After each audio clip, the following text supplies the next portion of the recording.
ಓಂ ನಮಃ ಶಿವಾಯ. ಸ್ವಾಮಿ ಕೊರಗಜ್ಜ. ನನ್ನೆಲ್ಲ ಪ್ರೀತಿ ವೀಕ್ಷಕರಿಗೆ ಶಿವಾಯಂ ಕನ್ನಡ ಆಧ್ಯಾತ್ಮಿಕ ಚಾನಲ್ಗೆ ಸ್ವಾಗತ. ಮಧ್ಯಾಹ್ನದ ವೇಳೆ ದೇವರ ಪೂಜೆಯನ್ನು ಮಾಡಲೇಬಾರದು, ಯಾಕೆ?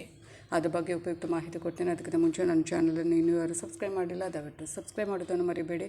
ಸಬ್ಸ್ಕ್ರಿಪ್ಷನ್ಸ್ ಫ್ರೀ ಆಗಿರುತ್ತೆ. ಆದಷ್ಟು ಲೈಕ್ ಮಾಡಿ, ಆದಷ್ಟು ಶೇರ್ ಮಾಡಿ. ಹಾಗೆ ನಿಮ್ಮ ಏನೇ ವೈಯಕ್ತಿಕ ಸಮಸ್ಯೆ ಇದ್ದು ನನಗೆ ಮುಕ್ತವಾಗಿ ಕಮೆಂಟ್ ಬಾಕ್ಸಲ್ಲಿ ಕಮೆಂಟ್ ಹಾಕಿ. ರಾಶಿ ನಕ್ಷತ್ರದ ಜೊತೆಗೆ ಒಂದು ವೇಳೆ ರಾಶಿ ನಕ್ಷತ್ರ ಗೊತ್ತಿಲ್ಲ ಅಂದರೆ ಪರವಾಗಿಲ್ಲ, ಡೇಟ್ ಆಫ್ ಬರ್ತನ್ನು ನಮೂದಿಸಿ. ಖಂಡಿತವಾಗ್ಲೂ ರಾಶಿ ನಕ್ಷತ್ರವನ್ನು ನಾನೇ ತಿಳಿದು ಅದಕ್ಕೆ ತಕ್ಕ ಸೂಕ್ತ ಸುಲಭ ಪರಿಹಾರವನ್ನು ನಾನಲ್ಲಿ ಸೂಚಿಸ್ತೇನೆ. ಹಾಗೆ ಸಬ್ಸ್ಕ್ರೈಬ್ ಅಂತ ಓದುವಾಗ ಸೈಡಲ್ಲಿ ಬೆಲ್ ಐಕಾನ್ ಇರ್ತದೆ, ಪ್ರೆಸ್ ಮಾಡಿದಾಗ ಆಲ್ ಅಂತ ಬರುತ್ತೆ, ಅದನ್ನು ಪ್ರೆಸ್ ಮಾಡೋದನ್ನು ಮರಿಬೇಡಿ. ಹಾಗೆ ಜ್ಯೋತಿಷಕ್ಕೆ ಆಧ್ಯಾತ್ಮಿಕಕ್ಕೆ ಸಂಬಂಧಪಟ್ಟ ಏನೇ ಪ್ರಶ್ನೆ ಕೇಳಬಹುದು, ನನಗೆ ಇಷ್ಟ ಆದರೆ ಖಂಡಿತವಾಗ್ಲೂ ಅದ್ರ ಬಗ್ಗೆ ವೀಡಿಯೋ ಮಾಡಿ ಹಾಕ್ತೇನೆ. ನಾನು ನಿಮ್ಮ ಜೊತೆ ಯಾವತ್ತೂ ಇರ್ತೇನೆ. ನಾನು ನಂಬಿಕೊಂಡು ಬರುವಂಥ ಶಿವದೇವರ ಹಾಗೂ ಕೊರಗಜ್ಜ ದೈವದ ಆಶೀರ್ವಾದ ನನ್ನೆಲ್ಲ ಪ್ರೀತಿ ವೀಕ್ಷಕರ ಮೇಲೆ ಸದಾ ಇರುತ್ತೆ. ಮತ್ತು ಎಷ್ಟೋ ಸಲ ಹೇಳ್ತೇನೆ, ರಾಶಿ ನಕ್ಷತ್ರ ಅಥವಾ ಡೇಟ್ ಆಫ್ ಬರ್ತನ್ನು ಮುದ್ದಿಸಿದ್ರೆ ಖಂಡಿತವಾಗ್ಲೂ ನಿಮಗೆ ಯಾವ ಒಂದು ಉತ್ತರವನ್ನು ಕೊಡೋಕ್ಕಾಗಲ್ಲ. ನಿಮ್ಮ ಒಂದು ಸಮಸ್ಯೆಯನ್ನು ಡೀಟೇಲ್ ಆಗಿ ಬರೆದು ಕಳಿಸಿ, ಖಂಡಿತವಾಗ್ಲೂ ನಾನು ಉತ್ತರ ಕೊಡ್ತೇನೆ. ಹಾಗೆಯೇ ದೇವರ ಪೂಜೆಯನ್ನು ಮಾಡೋದಕ್ಕೆ ಅದರದ್ದೇ ಆದ ನಿಯಮಗಳು ಇವೆ ಅಲ್ವಾ, ರೀತಿ ನೀತಿಗಳು ಇರುವಂಥದ್ದು. ದೇವರ ಪೂಜೆಯನ್ನು ಮಾಡುವುದಾದರೆ ನಾವು ಯಾವ ಸಮಯದಲ್ಲಿ ದೇವರ ಪೂಜೆಯನ್ನು ಮಾಡಬೇಕು, ದೇವರ ಪೂಜೆಯನ್ನು ಮಧ್ಯಾಹ್ನದ ಸಮಯದಲ್ಲಿ ಯಾಕೆ ಮಾಡಬಾರ್ದು, ಬೆಳಗ್ಗೆ ಅಥವಾ ಸಂಜೆ ಯಾಕೆ ಮಾಡಬೇಕು, ಮತ್ತು ಈ ಸಮಯದಲ್ಲಿ ದೇವರ ಪೂಜೆಯನ್ನು ಮಾಡಲೇಬಾರ್ದಂತೆ. ಧರ್ಮಗ್ರಂಥಗಳ ಪ್ರಕಾರ ಮಧ್ಯಾಹ್ನದ ಸಮಯದಲ್ಲಿ ದೇವರ ಪೂಜೆಯನ್ನು ಮಾಡುವುದು ಶುಭವಲ್ಲ. ಇದಕ್ಕೆ ಮುಖ್ಯ ಕಾರಣ, ಮಧ್ಯಾಹ್ನ ಸಮಯದಲ್ಲಿ ಸೂರ್ಯದೇವರು ಉನ್ನತ ಹಂತದಲ್ಲಿ ಇರುವಂಥದ್ದು. ಇದು ಅವರ ಶಕ್ತಿಯನ್ನು ಗರಿಷ್ಠ ಮಟ್ಟದಲ್ಲಿ ಇರುವಂತೆ ಮಾಡುತ್ತೆ. ಈ ಸಮಯದಲ್ಲಿ ದೇವರನ್ನು ಪೂಜಿಸುವುದು ಅನುಚಿತ. ಮತ್ತೊಂದೆಡೆ ಈ ಸಮಯದಲ್ಲಿ ಜನರು ಸಾಮಾಜಿಕ ಮತ್ತು ವ್ಯಾಪಾರ ಚಟುವಟಿಕೆಗಳಲ್ಲಿ ನಿರತರಾಗಿರುವುದರಿಂದ ಮಧ್ಯಾಹ್ನದ ಪೂಜೆಯನ್ನು ಮಾಡುವುದರಿಂದ ನಿರ್ಜನ ಪರಿಸ್ಥಿತಿಯಲ್ಲಿ ದೇವರನ್ನು ಪೂಜಿಸಿದ ಪ್ರಾಪ್ತಿ ಆಗುವುದಿಲ್ಲ. ಮತ್ತು ಬೆಳಗ್ಗೆ ಅಥವಾ ಸಂಜೆಯಂಥ ದಿನದ ಇತರ ಸಮಯಗಳಲ್ಲಿ ಪೂಜೆಯನ್ನು ಮಾಡುವುದು ಸೂಕ್ತ. ಹಾಗೆಯೇ ಈ ಸಮಯದಲ್ಲಿ ಪೂಜೆ ಮಾಡುವುದರಿಂದ ನಿಮ್ಮ ಗಮನವನ್ನು ಸಂಪೂರ್ಣವಾಗಿ ದೇವರ ಮೇಲೆ ಇಡಬಹುದು. ಮಧ್ಯಾಹ್ನದ ಸಮಯದಲ್ಲಿ ಏಕೆ ಪೂಜೆ ಮಾಡಬಾರ್ದು ಅಂದರೆ, ಬೆಳಗ್ಗೆ ಅಥವಾ ಸಂಜೆ ನಾವು ಪೂಜೆ ಮಾಡಿದಾಗ ನಮ್ಮ ಮಧ್ಯಾಹ್ನ ಅಥವಾ ನಮ್ಮ ಒಂದು ಎಲ್ಲವೂ ಗಮನ ದೇವರ ಮೇಲೆ ಇರುವಂಥದ್ದು. ಅದು ಮಧ್ಯಾಹ್ನದ ಸಮಯದಲ್ಲಿ ಪೂಜೆಯನ್ನು ಮಾಡಬಾರ್ದು. ಮತ್ತು ಯಾಕೆ ಮಾಡಬಾರ್ದು ಅಂತ ನೋಡೋದಾದರೆ, ಧಾರ್ಮಿಕ ಕಾರಣಗಳು. ಹಿಂದೂ ಧರ್ಮದಲ್ಲಿ ಮಧ್ಯಾಹ್ನವನ್ನು ವಿಷ್ಣುವಿನ ವಿಶ್ರಾಂತಿ ಸಮಯ ಅಂತ ಪರಿಗಣಿಸಲಾಗುತ್ತೆ. ಈ ಸಮಯದಲ್ಲಿ ಪೂಜೆ ಮಾಡುವುದರಿಂದ ಅವರ ನಿದ್ರೆಗೆ ತೊಂದರೆಯಾಗಬಹುದು. ಕೆಲವು ಧಾರ್ಮಿಕ ಗ್ರಂಥಗಳಲ್ಲಿ ಮಧ್ಯಾಹ್ನವು ದೇವರುಗಳಿಗೆ ಊಟ ಮಾಡುವ ಸಮಯ ಅಂತಲೂ ಹೇಳಲಾಗಿದೆ.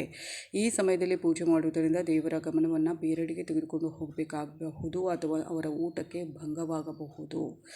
ಹಾಗೆಯೇ ಪ್ರಾಯೋಗಿಕ ಕಾರಣ ನೋಡೋದಾದರೆ, ಮಧ್ಯಾಹ್ನದ ಸಮಯ ಸಾಮಾನ್ಯವಾಗಿ ಕೆಲಸದ ಸಮಯವಾಗಿರುತ್ತೆ. ಈ ಸಮಯದಲ್ಲಿ ಪೂಜೆ ಮಾಡುವುದರಿಂದ ಜನರ ಕೆಲಸಗಳಿಗೆ ಅಡ್ಡಿಯಾಗಬಹುದು. ಇದು ಕೆಲಸದ ಸಮಯವನ್ನು ಹೊರತುಪಡಿಸಿ ಊಟದ ಸಮಯವೂ ಆಗಿರುತ್ತೆ. ಈ ಸಮಯದಲ್ಲಿ ಪೂಜೆ ಮಾಡುವುದರಿಂದ ಜನರ ಊಟಕ್ಕೆ ತೊಂದರೆ ಆಗಬಹುದು ಅಂತ ಪ್ರಾಯೋಗಿಕ ಕಾರಣ. ಜ್ಯೋತಿಷ ಕಾರಣ ಏನು ಅಂತ ಹೇಳಿದ್ರೆ, ಮಧ್ಯಾಹ್ನ ಸೂರ್ಯ ತನ್ನ ಉಚ್ಚ ಸ್ಥಾನದಲ್ಲಿರುವ ಸಮಯ. ಜ್ಯೋತಿಷದಲ್ಲಿ ಸೂರ್ಯನನ್ನು ಉರಿಯುತ್ತಿರುವ ಗ್ರಹ ಅಂತ ಪರಿಗಣಿಸಲಾಗುತ್ತೆ. ಇದು ಪೂಜೆಗೆ ಅನುಕೂಲಕರವಾಗಿರದ ಸಮಯ. ಮಧ್ಯಾಹ್ನದ ಸಮಯವನ್ನು ರಾಹುಕಾಲ ಅಂತ ಪರಿಗಣಿಸಲಾಗುತ್ತೆ. ಜ್ಯೋತಿಷದಲ್ಲಿ ರಾಹುವನ್ನು ನೆರಳು ಗ್ರಹ ಅಂತ ಪರಿಗಣಿಸಲಾಗುತ್ತೆ. ಈ ಸಮಯ ಪೂಜೆಗಾಗಿರ್ಬೋದು, ಇನ್ನಾವುದೇ ಮಂಗಳಕರ ಅಥವಾ ಶುಭ ಕೆಲಸವನ್ನು ಮಾಡಲು ಶುಭ ಸಮಯ ಆಗಿರುವುದಿಲ್ಲ. ಹಾಗೆಯೇ ಇನ್ನಿತರ ಕಾರಣವನ್ನು ನೋಡೋದಾದರೆ, ಮಧ್ಯಾಹ್ನದ ಪೂಜೆ ಮಾಡಲೇಬಾರದು ಎಂಬುದರ ಬಗ್ಗೆ ಯಾವುದೇ ರೀತಿಯಾದ ಕಟ್ಟುನಿಟ್ಟಿನ ನಿಯಮ ಇಲ್ಲ.